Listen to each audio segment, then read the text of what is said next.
은근슬쩍 우리 집은 가난을 썼고 남들 다 아는 외식값과 한적 없었네. 요! 안녕하세요. 아름다운 알미 있는 스피치 이아름입니다. 오늘 썸네일 제목 보고 오늘은 랩 발성 가르치는 건가 하고 들어오시는 분들 계시죠? 근데 랩을 가르쳐 드리는 게 아니라요. 오늘 알려드릴 내용 정말 중요합니다. 취직이나 이직, 입학 등 면접을 보러 갔을 때 제일 먼저 하는 게 바로 뭐죠? 자기소개. 맞습니다. 자기소개죠. 그래서 이 자기소개를 제대로 하는 방법을 알려드릴 겁니다. 면접 앞두신 분들 그리고 소개팅 앞둔 분들도 함께 해주세요. 네. 자기소개를 해야 하는데 우선 가장 문제가 자기의 장점이 뭔지 잘 모르는 분들이 계세요. 근데 그때 문제는 모든 좋은 말 종합 세트를 이야기하는 경우가 있습니다. 게다가 그 말들이 굉장히 추상적이에요. 면접에서 가장 중요한 건 무엇일까요?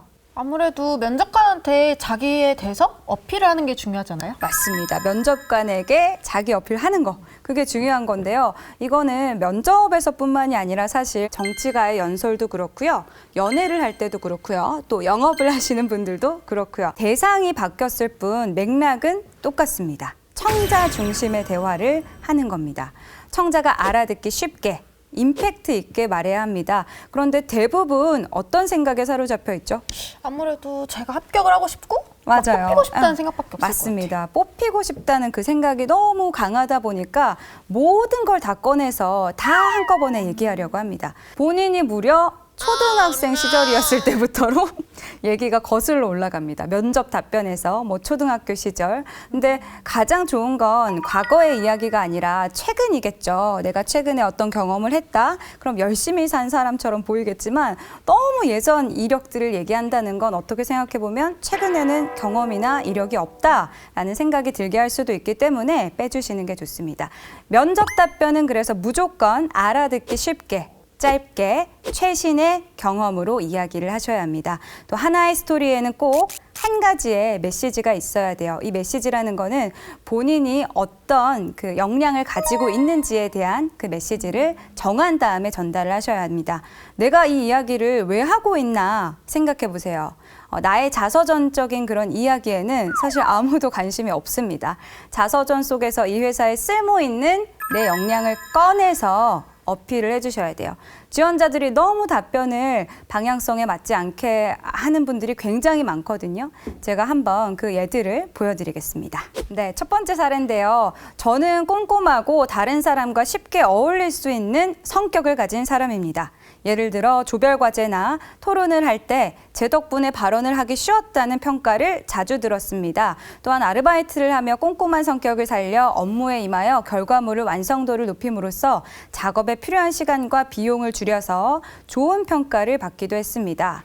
이와 같은 제 특성을 살려 땡땡의 파트너로서 더 큰 행복을 드릴 수 있다고 생각합니다. 이런 얘기를 했어요. 기억에 남는 얘기가 있을까요? 그냥 이것도 잘하고 저것도 잘하고 저는 다 잘해요. 약간 이런 얘기인 것 같아요. 맞습니다. 근데 대부분의 면접을 보는 분들이 이런 식으로 답변을 하세요. 근데 어떻게 하셔야 된다고요? 한 메시지가 있어야 됩니다. 예를 들어 뭐 쉽게 뷔페에 갔다고 생각해 보세요. 이것저것 음식을 너무 많이 먹게 되면 어떤 음식이 맛있었나 잘 기억이 나지 않는 것처럼 어떤 한 장점을 어필을 하셔야 되는데 너무 많이 다 갖다 붙이기를 하신 거죠. 제가 초등학교 때부터 과학반에 들어 있었습니다. 거기서 고무동력기 만들기 대회에서 1등을 했었는데 그게 바로 지원 계기가 됐습니다. 어떤 계기가 되었냐면 때마침 날아가던 비행기를 보면서 나도 저런 비행기를 설계하고 싶다. 정말 아까 말씀드렸던 자서전 이야기를 하게 되시는 거죠. 그래서 안 된다고 말씀드렸어요. 최신의 것으로 경험을 말씀해 주셔야 됩니다. 1등 DNA를 가진 샘송은 역대 최고의 기록을 세워왔습니다. 최근 모바일 부문에서도 파인애플을 앞질렀고요.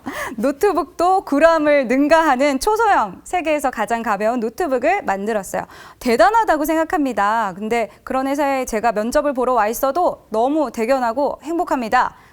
삼성이 저를 만들었습니다. 회사에 잘한 점은 이만큼 쓰고. 맞아요, 맞아요. 이 친구는 뭐 홈페이지에서 열심히 회사에 대해서 조사는 한 것 같아요. 아무래도 면접관분이 다니는 회사니까 더 잘 알지 않을까요? 맞습니다. 대부분은 임직원들이 보고 있기 때문에 훨씬 자세히 알고 계시겠죠. 그래서 그런 나열식의 회사 자랑을 하실 게 아니라 회사에 대해서 물론 알고 있는 건 중요하지만 그중 어떤 업무를 내가 할 자신이 있다. 이러한 경험이 있기 때문에 이 업무를 할 수 있어요로 연결이 되셔야 합니다. 그러면 만약에 면접관이 직장 상사가 2명이 동시에 일을 시켰다. 누구의 일을 먼저 할 것이냐라고 질문했을 때는 뭐라고 답을 해야 좋을까요? 실제로는 어떻게 하고 싶으세요? 실제로는 그게 나기 싫어요. 놀고 싶어요. 그렇게 답변 안 하실 거죠? 네. 근데 어떻게 답변하실 거죠? 저는, 뽑혀야 되니까.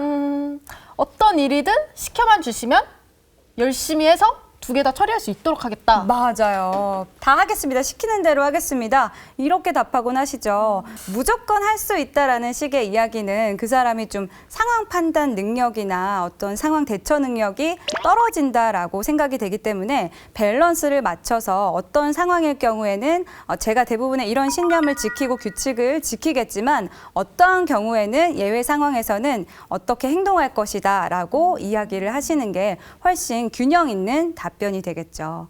제가 외동이라서 부끄러움이 많습니다. 그래서 리더십이 없는 편이지만 또 누군가가 하자고 할 때는 잘 따릅니다. 제 의견을 피력하기보다는 타인의 의견을 먼저 듣습니다. 물론 제 말수가 적어서 오해를 불러일으키기도 하지만요. 저는 굉장히 신중하게 말을 하는 편이어서 그런 오해를 최소화할 수 있도록 노력하고 있습니다. 최종적으로는 말수가 적다라는 것만 남는 것 같아요. 맞아요. 어쩌다 보니까 자기 어필이 아닌 자신의 단점을 드러내게 돼버렸죠. 그래서 어떤 지원자분들은 너무 또 겸손하신 분들이 있어요. 자기 자랑을 하면 안 되는 거 아니에요? 라고 생각하시는데 자기 어필을 하는 게 바로 면접장입니다. 다른 사람보다 내가 어떤 능력이 우수하다. 나는 이러한 인성을 가졌다. 이러한 자리이기 때문에 너무 겸손하실 필요 없이 얘기를 하셔야 되고요. 만약에 단점이 있다고 해도 그 단점을 어떻게 극복했는지 그 극복 과정과 방법에 대해서 말씀을 해주셔야 합니다. 이제 마지막으로 이거는 꼭 아셨으면 좋겠다. 이거 하나는 꼭 알았으면 좋겠다라고 하는 제일 중요한 거 한 가지. 한 스토리에 한 메시지, 그러니까 한 역량만 말씀하셔야 된다는 겁니다. 아까 어렸을 적부터 우리 집은 가난했었고 하면서 나열식이 아니라요. 최신의 것을 한 가지만 강조해서 말씀을 해주셔야 돼요. 그리고 이야기는 정성이 아닌 정량적이어야 합니다. 그러니까 너무 추상적인 게 아니라 객관적인 근거가 있어야 한다는 거죠. 면접장에서 정말 유용하게 사용할 수 있는 자기소개 제대로 하는 방법 오늘 알아봤는데요. 여러분을 앞으로 소개하는 자리에는 아름다운 알미 펼쳐지길 기대하면서 오늘 이 시간 마치도록 하겠습니다. 지금까지 아름다운 알미 있는 스피치 이아름이었습니다.